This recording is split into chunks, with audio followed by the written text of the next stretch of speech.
Boa tarde a todos. Bom, gente, aqui é a abertura para vocês. Quem quer ser o primeiro a perguntar? Eu quero saber se você Gabi. desistiu da sua pré-candidatura ao governo do estado de São Paulo.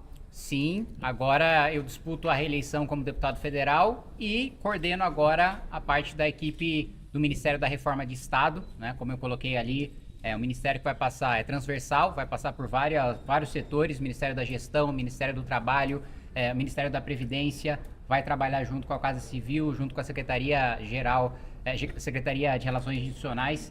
E a partir de agora, né, para daqui dos próximos 2 meses, já passar a anunciar e coordenar também os primeiros nomes da nossa equipe econômica. Como você deu essa escolha, deputado? Você tinha números ali na pesquisa para o governo de São Paulo? Você falava, tem uma possível aliança com Paulo Serra do PSDB para fazer uma candidatura única. Como que se deu essa escolha? Não, aqui no estado de São Paulo, ou nós teremos candidatura própria do Partido Missão, ou nós não apoiaremos ninguém. Né? Essa é a nossa decisão aqui dentro do estado.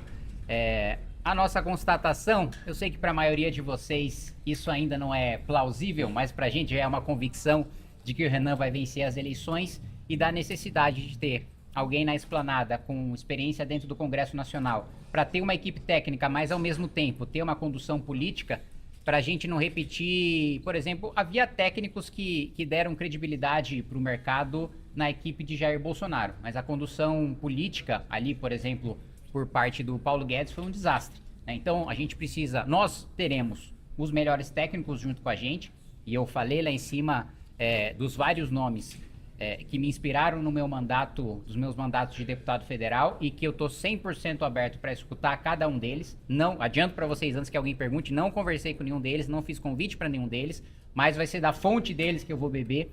E então, nisso que nós baseamos a nossa decisão. Renan aqui, Correio da Manhã aqui, o discurso de vocês hoje foi muito firme, tanto com o PT quanto com a direita. Como que vocês pretendem convencer o eleitorado agora que vocês são uma opção mais qualificada para assumir tanto a presidência quanto aos projetos de vocês? Tendo proposta e não sendo ladrão. Isso já diferencia dos dois muito rapidamente.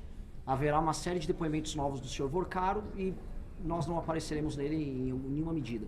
Então, tendo propostas sérias, a gente tem livro publicado, a gente vai debater no detalhe, na minúcia, todas as propostas para todas as áreas. Isso vai fazer uma diferença, vai fazer um contraste muito grande. A segunda questão, que é a questão da tomada de decisão de voto do eleitor, é a da viabilidade. Pois bem, nós estamos ultrapassando já os governadores, nós estamos em uma tendência de subida, nós estamos ganhando momento em todos os setores da sociedade. Da Faria Lima, tivemos declarações recentes de figuras muito influentes, que eu fico muito feliz em receber apoio deles. Até da base da população brasileira. Agora a minha volta do Pará me deixou muito chocado e muito feliz. E esse momento vai se somar também uma constatação óbvia que o Flávio Bolsonaro não tem nenhuma condição de vencer o Lula.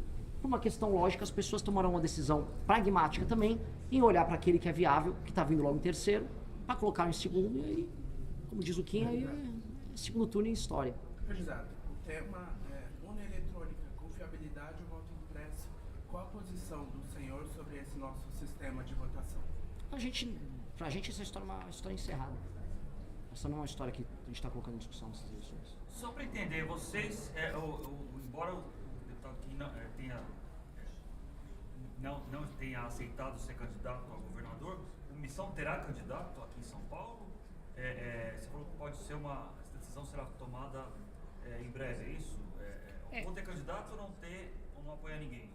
Entendi? Mas aí vai ficar sem palanque em São Paulo, Renan? Quando eu falei lá em cima que eu não acredito nessa história de palanque, é porque eu acho que isso é um termo antigo da política, em que você precisa de uma estrutura de um aliado para você conseguir fazer um evento, para você conseguir ter acesso à imprensa.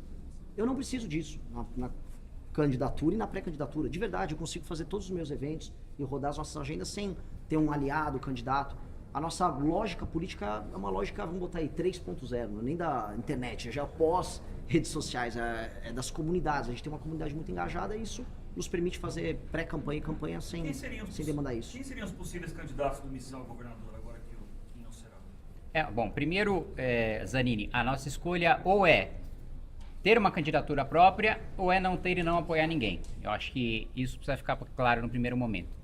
Segundo ponto, nós estamos conversando com algumas pessoas, alguns quadros que estão filiados ao Partido Missão, né? Não haverá coligação no estado de São Paulo, a não ser que aconteça algo extraordinário, mas são quadros próprios nossos e que a gente ainda não pode falar para você.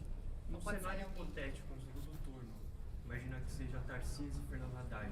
Vocês não apoiariam ninguém? A gente não vai falar de segundo turno antes de definir o nosso candidato no primeiro.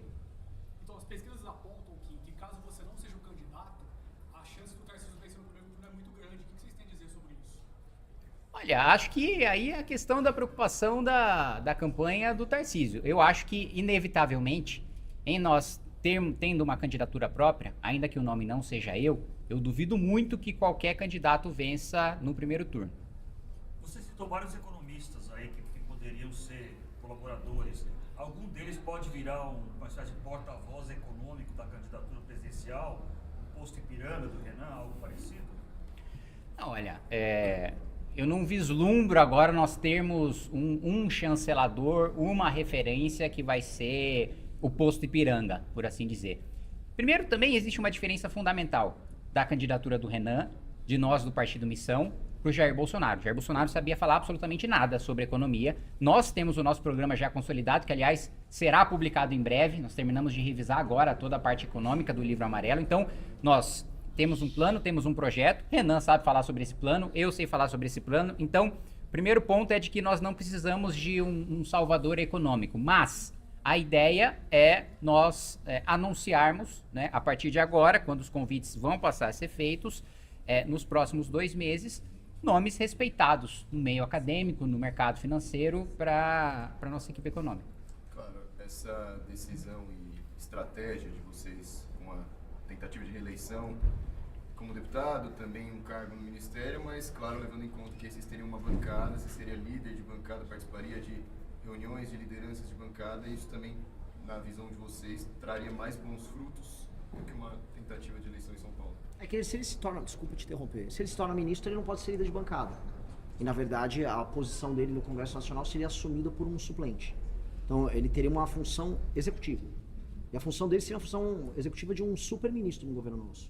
Porque uma das questões clássicas é resolver esse vício que ficou no nosso campo político do posto Ipiranga, a ideia de que o presidente é um inepto, e aí ele vai colocando pessoas que vão tocar agendas nos respectivos ministérios.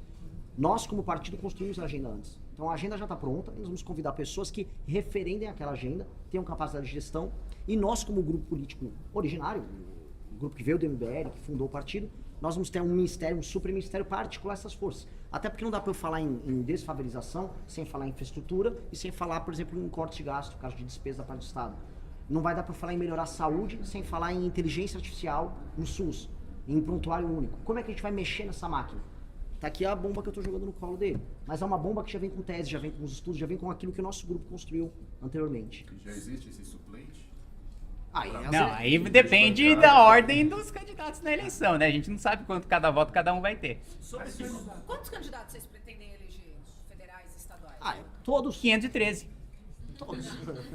São Paulo, 2, 3, 70. Não, mas assim, essa é uma pergunta que ela... É conta, né? É conta, por exemplo, você é uma pesquisa real-time Big Data. Se a eleição fosse hoje, eu teria 10% para presidente do estado de São Paulo. Se eu jogasse de uma razão e proporção com que o Almoedo jogou de voto de legenda Partido Novo, ele jogou 35%.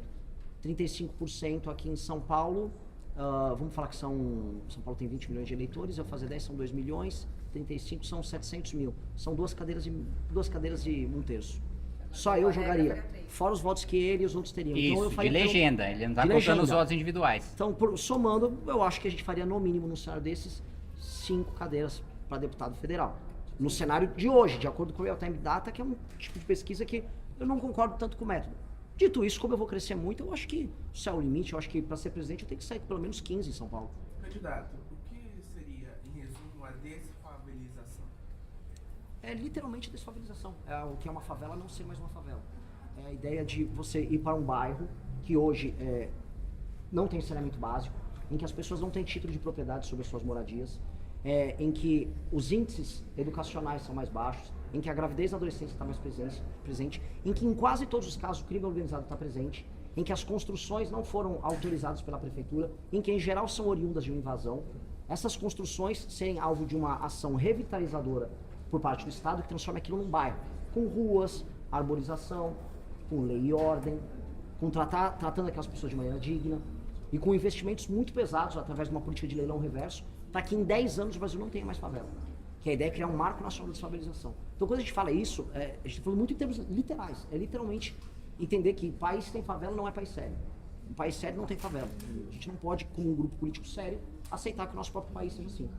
Só para entender um pouco melhor o que seria esse superministério, seria um ministério que substituiria ministérios como Fazenda, Planejamento, ou seria um outro ministério além desses tradicionais que coordenaria diversas áreas? É um novo ministério que coordenaria diversas áreas, né? Passaria por algumas secretarias da Fazenda, mas eu acho que uma das principais seria a de gestão, né? A da Previdência também, que necessariamente nós teremos de fazer uma reforma e uma das minhas missões é promover essa reforma em diálogo com o Congresso Nacional. Acho que passaria também pelo trabalho, passaria pelo planejamento e passaria também pela articulação política e por uma coordenação ao estilo que faz a Casa Civil, a Secretaria de Relações Institucionais, ao mesmo tempo de articulação com o Congresso, a ciência da agenda, das principais pautas de todos os ministérios que envolvem reforma de Estado e a aprovação dessa agenda no Congresso. E seria um ministério que operaria direto do Palácio do Planalto.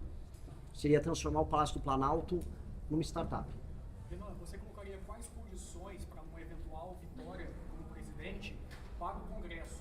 Como que você articularia, como que você faria sua governabilidade com o Congresso? Eu soltei um artigo na Valete, que é a nossa publicação, recentemente, faz uns 5 dias, colocando os critérios na mesa.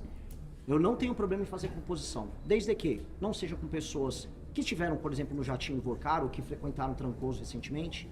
Não farei composição com alguém que está interessado na famosa porteira fechada. Me dê esse ministério com a porteira fechada. Isso não vai existir no governo nosso. Pela primeira vez a gente vai pactuar, tornar público para todo mundo quais serão os termos para a composição de um governo. E aí nós sentaremos para conversar. O PSD quer conversar? Vamos conversar, PSD. Vocês gostariam muito de cuidar da área vamos botar aqui do Ministério das Cidades. Eles adoram cidades, é o partido que mais vem em cidades. Ok, olha, nós temos um plano que chama Lei de Responsabilidade Gerencial. Quer tocar conosco? Não, eu tenho outra ideia. Poxa, é uma pena. Não haverá porteira fechada nisso. Então nós vamos nos abrir para conversar com todo mundo. Até porque nações sérias têm governo de composição. A gente é, por excelência, formado por democratas. Nós somos um grupo democrático. Dito isso, os critérios têm que estar na mesa. A gente tem que requalificar a forma como a gente monta o governo no Brasil para não ser aquela várzea que a gente conhece hoje. Hoje é uma várzea. Hoje você não sabe os critérios que fizeram com que o PMDB viesse aderir ao governo do Lula. Que o PSD estivesse no governo anterior do Bolsonaro e agora está no Lula. Por quê? O que os levaram a fazer isso? As pessoas têm que saber. E os termos estão no artigo. A defesa de uma agenda muito clara, a subscrição, ou seja, eles vão subscrever aquela agenda. Porque se você adere a um governo, você adere por causa de uma agenda. Se não é por causa de uma agenda, é por algum tema que não está claro. Então, será através da subscrição de uma agenda e do trabalho comum nessa agenda. Em São Paulo, a missão discute uma chapa com algum outro partido ou seria uma candidatura puro sangue? Deve ser uma candidatura puro sangue. Agora, mais uma vez, a política brasileira, a gente nunca sabe o que vai acontecer, mas a gente sabe que alguma coisa que a gente não sabe o que vai acontecer. O imponderável torna-se regra cada vez mais. Então, assim, a princípio, não, mas a gente não sabe como o cenário vai estar daqui a 1, 2 meses. A gente não sabe como é que vão estar as pesquisas presidenciais, como é que vão estar as pesquisas para o governo do Estado. Aliás, no momento que a gente vive, a gente não sabe nem quem vai estar solto. A gente sabe que a gente vai. Agora, os outros... Isso. Obrigado, gente. Muito obrigado.